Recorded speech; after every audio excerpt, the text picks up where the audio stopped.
Hello there, and welcome to Grounded Health and Wellness. My name is Kate, and today I wanted to give you just a quick episode on what clients are saying that find their way to me at Grounded Health. So, this varies depending on what the need is that we're working on. So, some people are coming forward and they're looking for maybe just one little shift in their wellness routine in order to kind of close the circle on what may be missing.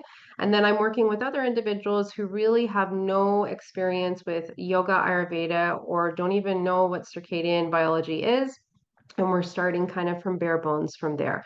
But what I did want to share kind of from an overarching episode today was what people are saying. I'm not going to name names of clients just to respect privacy, but just kind of overarching comments that have trickled in. Some you may find on Google reviews when you look up the business, but generally speaking, a lot of individuals notice that the first thing is their sleep improves.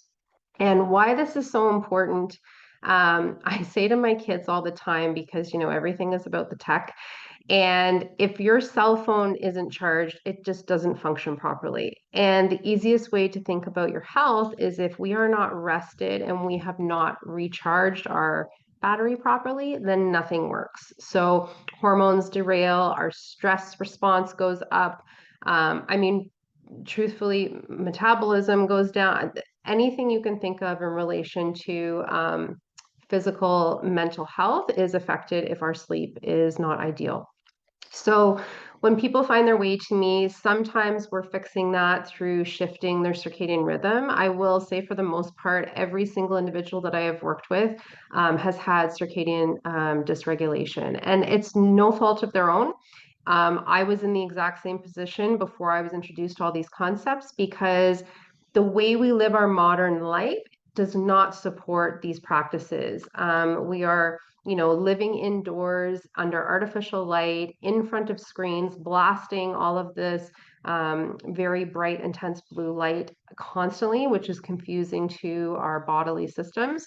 So it's no wonder that circadian dysregulation is kind of a reality. So I find that when we start working together, that's the first shift that people really notice because the body is very smart when we give it the right tools. And I've had clients as soon as over a weekend, like started implementing the practices on a Friday. And by Sunday, I'm getting an email saying, I've had the best sleep of my life that I have in years. I have always struggled with going to sleep. It's taken me a lot, anyways, all of these different scenarios. And now they're sleeping like teenagers, so that's wonderful because once we get that baseline, we can start to kind of get all the other puzzle pieces that they may be challenged with. Um, the other thing that I'm noticing is people are starting to realize that the simpler approach and things that are more accessible to them that are free is what I teach and what I find is most powerful and effective. There is a saying in Ayurveda. I'm probably going to botch the actual quote, but it's basically that the most subtle is the most powerful.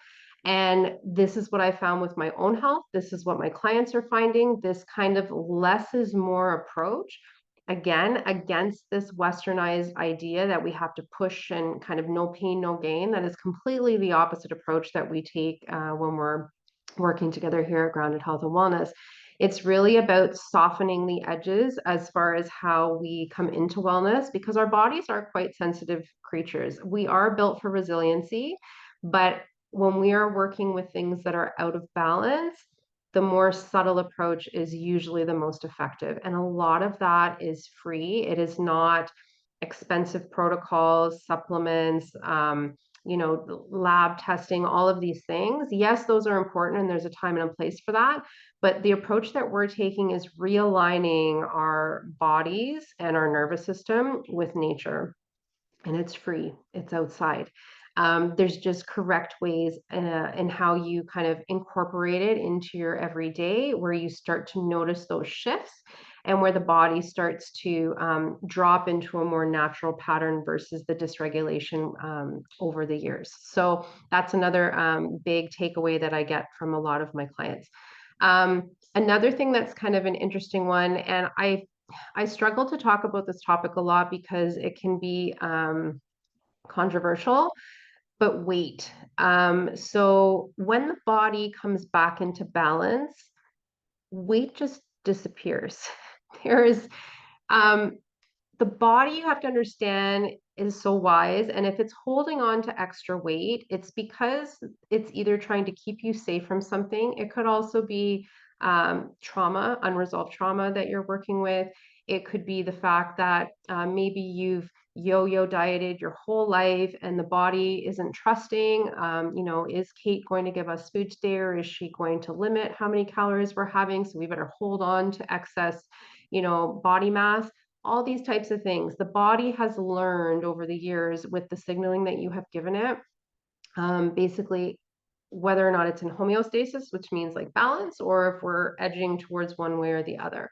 So a lot of my clients have contacted me who did not come to me with any intention of changing their weight, but this was a desirable side effect that happened when we started working together. And they were a lot of, I would say probably 2/3 of the clients I work with are middle-aged women. And that can be a bit of a challenge as we come into hormonal shifts in our life with undesirable weight gain.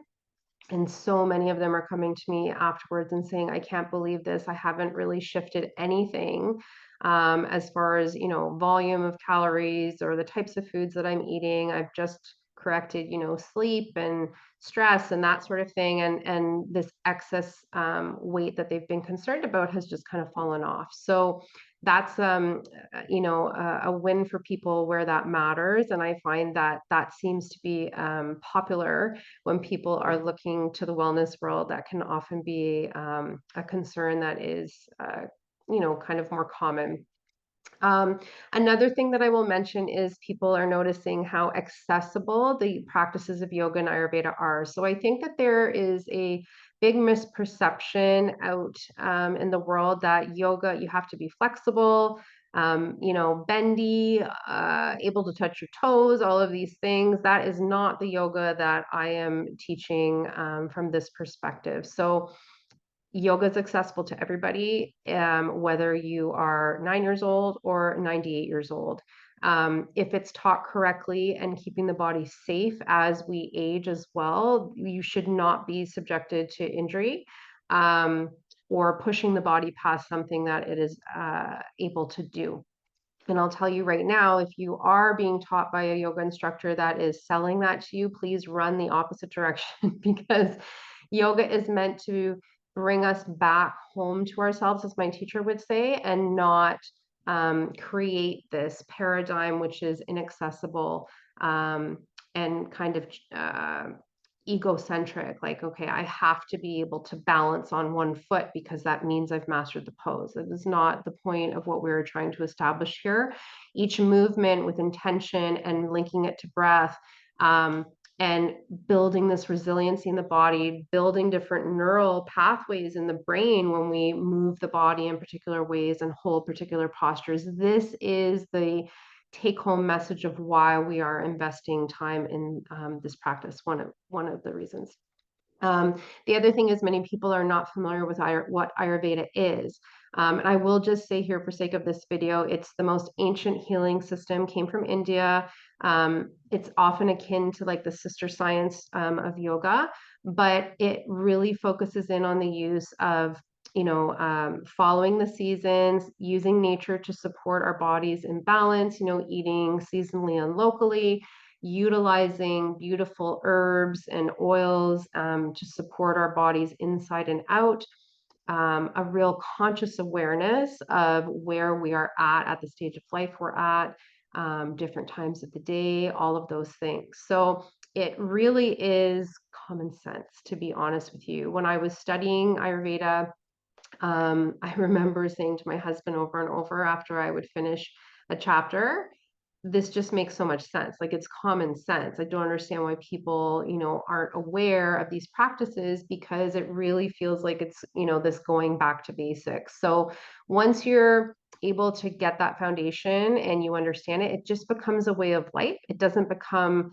something you need to do or a topic that needs to kind of be studied or followed with all of these, rigid protocols. It just literally becomes, natural. And I think that's why I gravitated towards it, because I am someone who everything I offer out to my clients is something I've done myself, tried myself, seen it work or fail, and try to guide that way, because I feel that there's more integrity behind that versus kind of sitting behind a desk and saying, do this, try this, you need this. If I haven't gone down that path myself, because that's not the right way to heal. It's just you need to really be embodied into the teachings to know whether or not these are going to be helpful for people.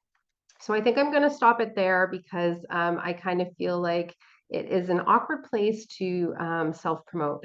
And I feel like I tried to give you an overarching sense of um, the majority of the feedback that is coming. There is a lot more that's obviously individualized based on client needs, but I think those are the overarching themes. And if any of this resonates with you and you feel that you would like to maybe talk or have a discovery call, I do offer a free 15-minute discovery call to see if this work would be right for you. Please reach out, email me, drop questions down below. I am here for you. I genuinely went into this work to just really allow people to come into their own healing, because it took me 4 decades to find my path here. And I feel that it's part of kind of my dharmic journey to bring this back to others. So thanks for listening.